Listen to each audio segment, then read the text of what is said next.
Hey guys, Scott here from Nova Hardware. Today we're going to be installing a RAID card and another WD Red hard drive into my home server. Let's get started.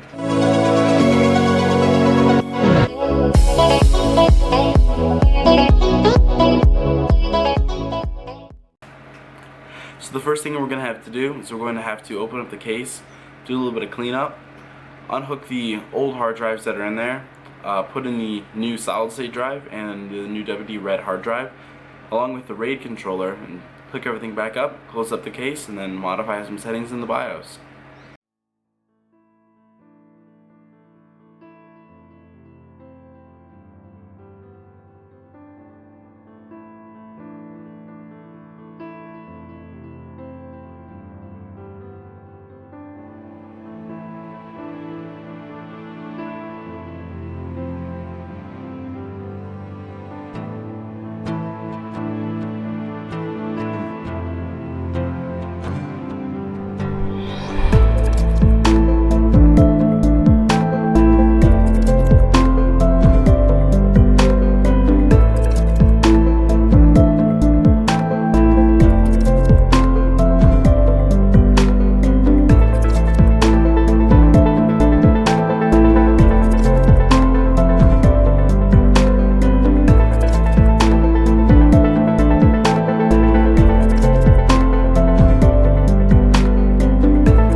So I'm going to hold Control M while the computer is restarting, and here we go. It brings us to this very handy menu. So what I'm going to do is I'm going to actually hit space to select. I'm going to hit enter, and I'm going to delete this volume. Show you guys how easy it is to create it. Yes, I don't care. So these are two brand new WD Red drives. They're 2 terabytes. So what I'm going to do is I'm going to hit space.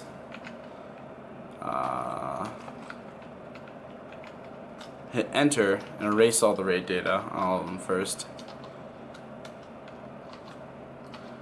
Yes.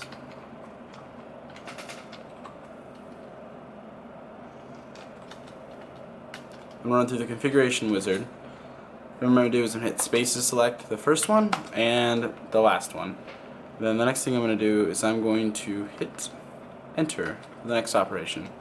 RAID level, you could do 0. I don't live that dangerously though, so I'm going to go to RAID 1. RAID 10 would be nice, but I don't have 4 drives, so that's not an option.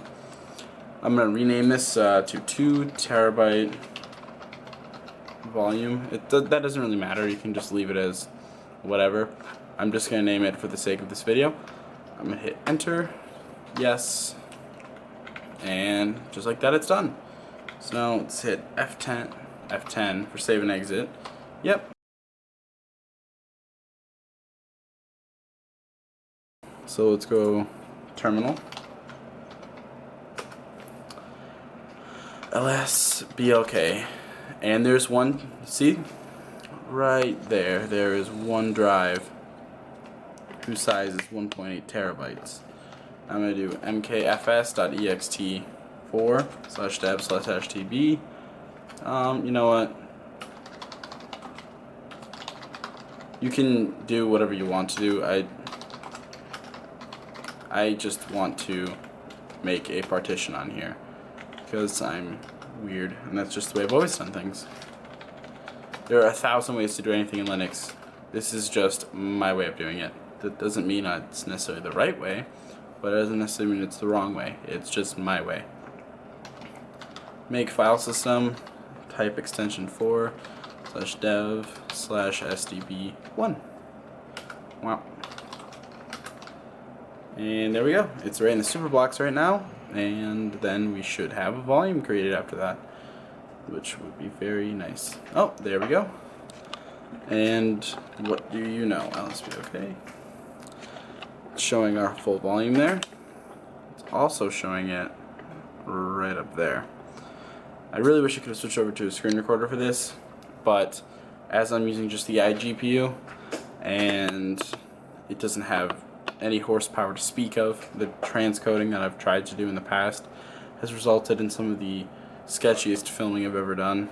And the Ubuntu server video explaining how to properly do Samba, which you can find annotated in the upper left hand corner right here. I kind of explain those troubles in the first couple seconds. Alright guys, I'm going to finish setting up everything and I'll be back in a little bit. Alright guys, now I'm back here with the benchmarks.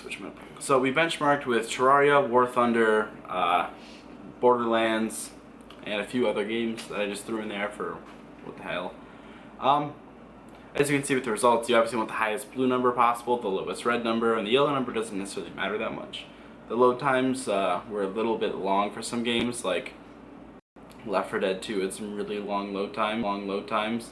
But once you actually got into the game, you didn't really notice it. The ping was relatively low, where for War Thunder the ping was the largest of all of them, but it wasn't necessarily that bad. It still was playable. It felt like I was driving an actual tank. It felt normal.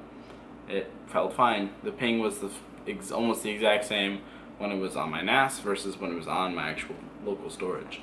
So that was completely fine. In some situations, the games actually ran like far better.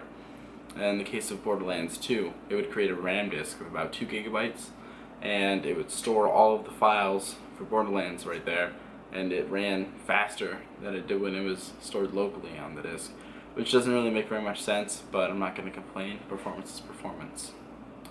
Alright guys, that's the end of this video. Please like, comment, and subscribe, and let me know in the comment section down below what you guys want to see in upcoming videos.